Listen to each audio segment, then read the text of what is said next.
I actually wanted to look at one more example, and this one here is how can we calculate our sample size. So we'll actually be looking at number 30 here, but let's go ahead and read the instructions. So for these problems, they are saying you are planning a survey for which the findings are to have the specified level of confidence, okay? How large should your sample be so that the margin of error is at most the specified amount? Okay, so let's look at number 30 here. We're talking about a 96% level of confidence, and they want to know if your margin of error was 3%, what would your sample size be? If it was 2%, or what 1%, then what would your sample size be? And this one here is just talking about comparing your answers and what conclusion can we make about the margin of error and sample size. So let's go ahead and take a look at how we can calculate the sample size if we are given the confidence interval and the margin of error. Okay, so let's see. In the example for number 30, they are telling us it's a 96% level of confidence, which means our alpha is going to be 0.96, which also means if I take this value of alpha and divide it by 2, that's going to be 0.96 divided by 2, which will of course end up giving us 0.48. So if I have 0.48 now, I can calculate my z alpha over 2, which will be z of 0.48. And of course, we'll need to go back to our appendix F to try and figure out what z-score will have a probability or a percentage value of 0.48. So let's go back to our appendix F and see if we can figure this one out. So coming to our appendix F, in the body of the table, we're trying to find 0.48. So for 0.48, let's see, I'm going to be here at 47. I've got 48 over here. So 0.4803. And I've got 0.4798. So it looks like this is only 2/10,000ths of a point away, whereas this one here is 3/10,000ths of a point away. So of course, this is the number which is the closest to 0.48, which means our z-score is going to be 2.05 from here. So you can see horizontally 2.0 from here, and then 0.05 from here. So our z-score is going to be 2.05. Now that we have our z-score, we are ready to move on with this problem. So let's take a look at part A of number 30, which was asking us if the margin of error was 3%, which would of course be 0.03 in decimal, then what would our sample size need to be? So your sample size, you can actually use the margin of error formula itself,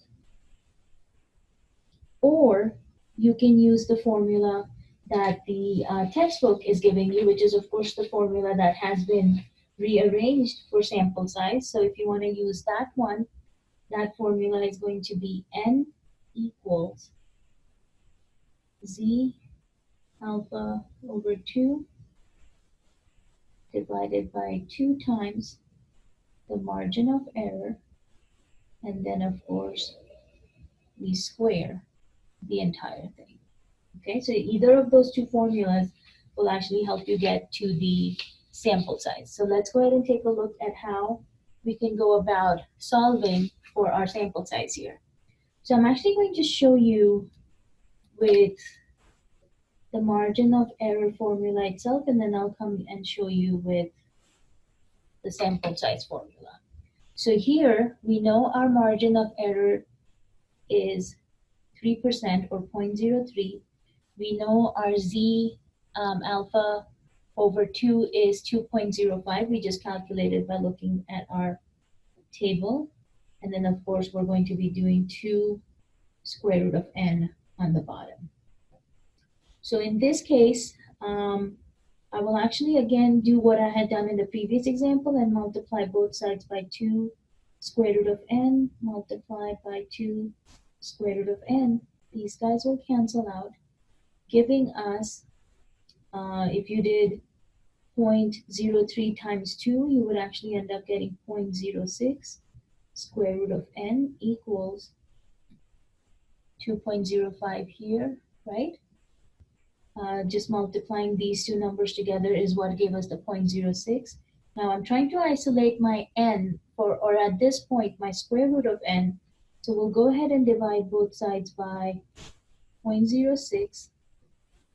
This here will cancel out, leaving us behind with the square root of n. And of course, if we did 2.05 divided by 0.06, what are we going to get? So let's go ahead and take a look at that. You have 2.05 divided by 0.06, and you can see that's actually giving me 34.1666, which is repeating. Okay, so I'm going to leave it. I'm not going to round my answers at this point. So I've got my square root of n equals 34.166666 repeating. To get rid of the square root, I will need to use squares. So let's go ahead and square both sides of our equation. Square and square root will cancel out, giving us n. And then, of course, if I take my 34.166666 and square that answer, I am actually going to end up getting it. I don't know how well you can see this, but this comes out to be 1167.36, and then I've got a repeating 1 after that. So 1167.36, Now, since you have a decimal answer left behind, that means for sample sizes, we always round up. So that means my sample size will become 1,168 people, because the decimal tells me that I have one extra person or one extra thing that I need to take into consideration of my sample size. So anytime with this calculation you get a leftover decimal, you always want to round up. So this was using our margin of error formula, this one right here, and we came up with this as our answer. So this would be the calculation that goes with the margin of error. Now, if you wanted to use the sample size formula that your textbook is giving, which is actually just the margin of formula that has been rearranged, in this one to calculate our sample size, we would take z alpha over 2, which remember we got that from appendix F as 2.05. That's going to be 2.05 divided by 2 times the margin of error, which again you can see our margin of error in decimal is 0.03.